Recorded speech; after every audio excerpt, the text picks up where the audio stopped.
55, 55 और 95 हर उम्र के अफराद के लिए यकसा मुफीद, मुफाद आम्मा का आलम बरदार। जरूर सब्सक्राइब करें, लाइक करें, शेयर करें और बेल आइकॉन प्रेस करें। Rabbani the scholar YouTube channel. तो इस तरह से अदारा नसरी अदब की यहाँ पर दो तख्लीक़ात इस नशिस्त में यहाँ पर पेश की गई। एक नाम और था इमरान जमील सर, वो भी शायद बच्चों के अदब पर कुछ पेश करना चाहते थे, लेकिन कुछ इमरजेंसी की वजह से वो यहाँ से वापस जा चुके हैं।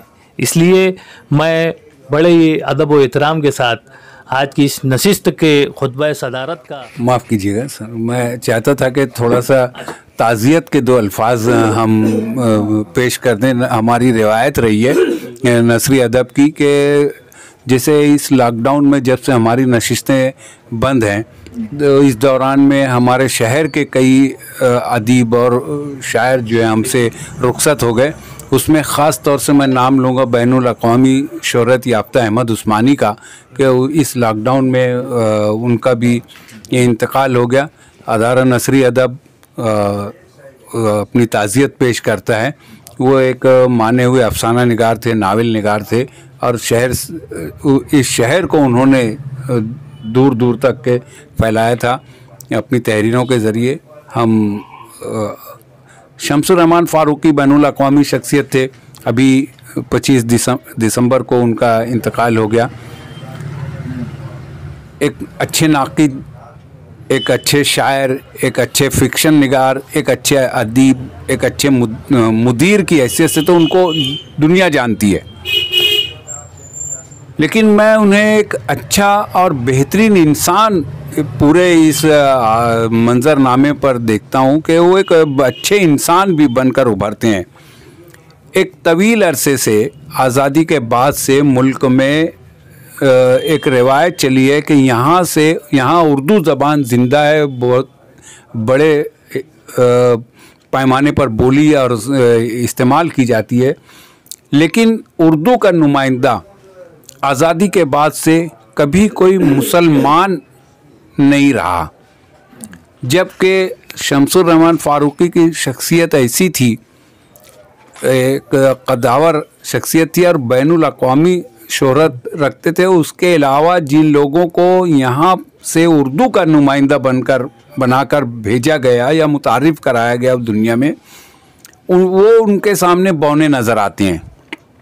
मेरे नाम लेने की ज़रूरत नहीं, आप सब जानते हैं कि वो उर्दू का जो सरकारी नुमाइंदा है या इससे पहले जो थे वो कौन थे, लेकिन शम्सुर रहमान फ़ारूकी के सामने वो जो भी शख्सियात रही हैं जो हिंदुस्तान की उर्दू के ताल्लुक़ से नुमाइंदगी करती रही हैं, वो उनके सामने बौने, मगर एक अच्छे इंसान की तरह उनकी शख्सियत उभर कर सामने आती है कि उनके लब पर कभी हर्फ शिकायत नहीं आया कि जो मुकाम और मर्तबा मुझको मिलना चाहिए था वो नहीं मिला।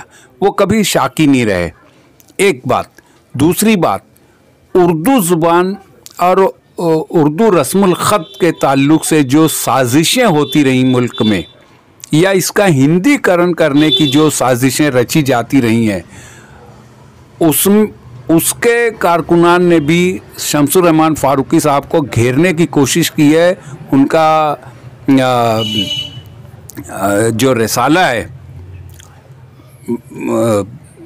शबख़ून, वो उसकी मिसाल है कि एक तरफ आप उर्दू की जड़ों को तलाश करते रहे, उर्दू के रस्मुल ख़त से इश्क की हद तक के उनको लगाव रहा, बग़ैर किसी का नाम लिया या किसी तनाज़े में उलझते हुए उन्होंने एक तरफ उसको बरकरार रखा, दूसरी तरफ जदीद अदब को बग़ैर तनाज़ा उठाए या पैदा किए हुए जदीद अदब को पेश किया, और जितने भी जदीद लिखने वाले थे हर एक के लिए उनके सफ़ात को उन्होंने पेश किया।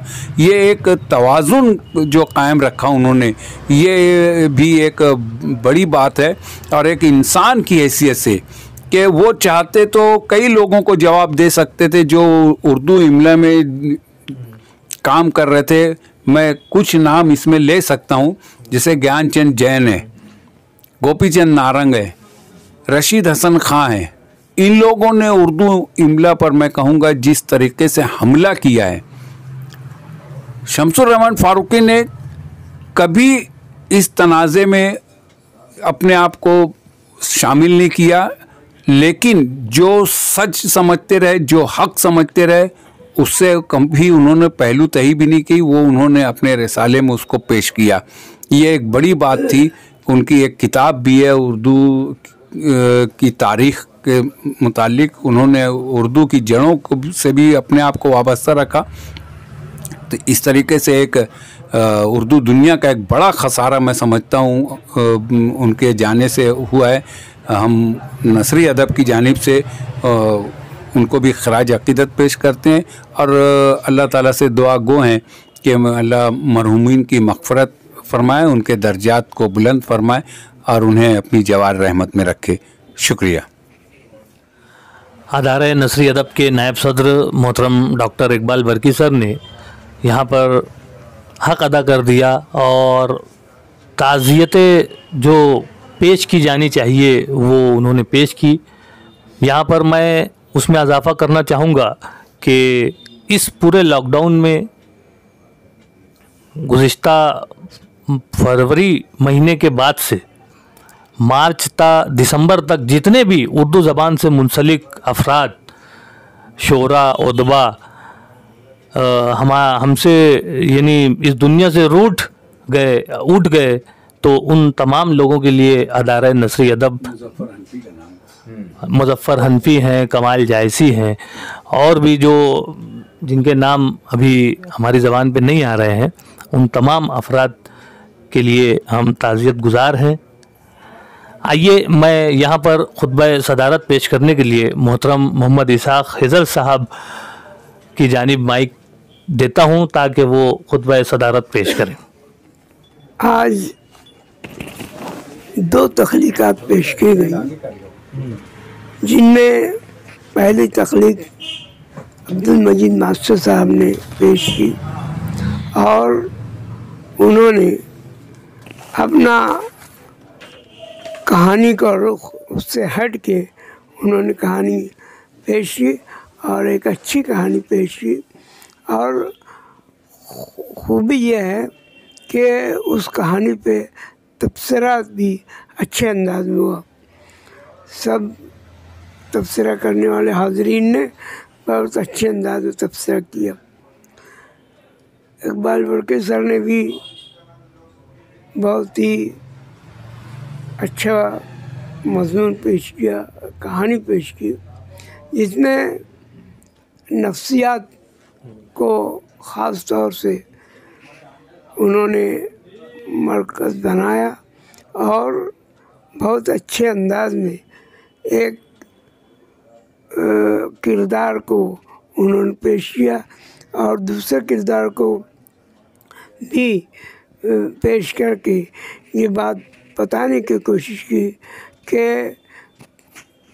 वो जैसे उनके वालिद जो हैं वो दोनों बच्चों को समझाते हैं और इस बात की भरपूर हौसला अफजाई करते हैं कि वो लड़का क्या नाम अमजद अच्छा वो शाहकार बनाता रहा और उनकी बहन हसद की बिना पर उसको ख़राब करती रही, लेकिन उसके वालिद ने इस अंदाज में दोनों को समझाया कि वो अमजद जो है वो भी मुतमईन हो गया और उसकी बहन जो हसद कर रही थी उसके अंदर भी तब्दीली आई। इस तरह एक अच्छे अंदाज में दोनों तख्लीक़ात पेश की गई। मैं दोनों को बहुत बहुत मुबारकबाद देता हूँ और ख़ास बात ये कि आज मुझे रफ़ी अहमद की बहुत याद आ रही है। क्यों कि रफ़ी अहमद और मैंने ही इस बात का वो किया था, गुफ्तगू में ये बात रखी थी कि शहर में शेरी अंजुमन बहुत हैं और शेरी नशिस्तें बहुत होती हैं, लेकिन नस्र निगार या तो कम होते जा रहे हैं या ख़त्म होते जा रहे हैं। इसलिए अब नस्र नगारी का कुछ न कुछ इंतज़ाम करना होगा हमको। इस ख्याल के साथ 2003 में पहली नशिस्त मीटिंग यहाँ इसी घर में हुई थी। अल्लाह का शुक्र है, उस मीटिंग के बाद ही मुसलसल सिर्फ रमज़ान महीना छोड़कर हम हर महीने आखिरी शनिचर को ये नशिस्त रखते हैं और अल्लाह का करम है कि ये नशिस्तें बहुत ही कामयाबी से चल रही हैं। उम्मीद है कि आइंदा भी मुस्तक़बिल में भी ये नशिस्तें जारी रहेंगे। मैं आप तमाम लोगों का शुक्रिया अदा करता हूँ कि आप लोगों ने यहाँ शिरकत की और हिस्सा लिया, बाकायदा तबसरा में और तनकीद में। ये समझो, ये असल में जो हमारे लिखने वाले हैं उनके हौसला अफजाई के साथ साथ नए लिखने वालों की समझिए कि तरबियत भी होती है उसमें। ये इस एतबार से ये नशिस्त कामयाब रही। मैं तमाम हाज़रीन को मुबारकबाद देता हूँ और शुक्रिया अदा करता हूँ। खुतबा सदारत पेश कर रहे थे मोहम्मद इसाक खिज़र साहब। आइए मैं रस्म शुक्रिया अदा करने के लिए मोहतरम अतीक शाबान सर से गुजारिश करता हूँ कि वो आज की इस नशिस्त का रस्म शुक्रिया अदा करें। सबसे पहले अल्लाह ताला का बहुत बहुत शुक्रगुज़ार हूँ कि उन्होंने ये तौफ़ीक दी कि जो मौक़ूफ़ थी, जो हमारी नशिस्तें वो आज जारी हुई और ये एक वाकई में एक यादगार नशिस्त रहेगी, क्योंकि इसके लिए जो इस नशिस्त के लिए जो जगह फ़राहम की मोहम्मद इसाक खिज़र साहब ने, कि उनका घर उन्होंने इस नशिस्त के आगाज़ के लिए दिया।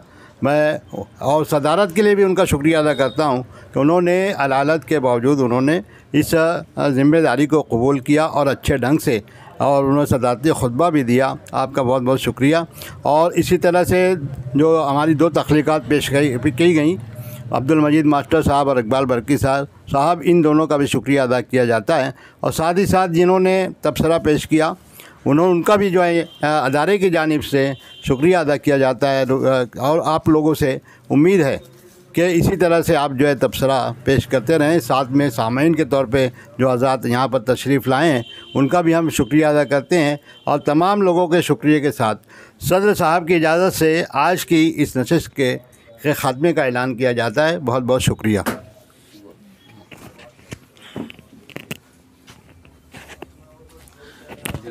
शुक्रिया सबका, शुक्रिया रब का, शुक्रिया सबका।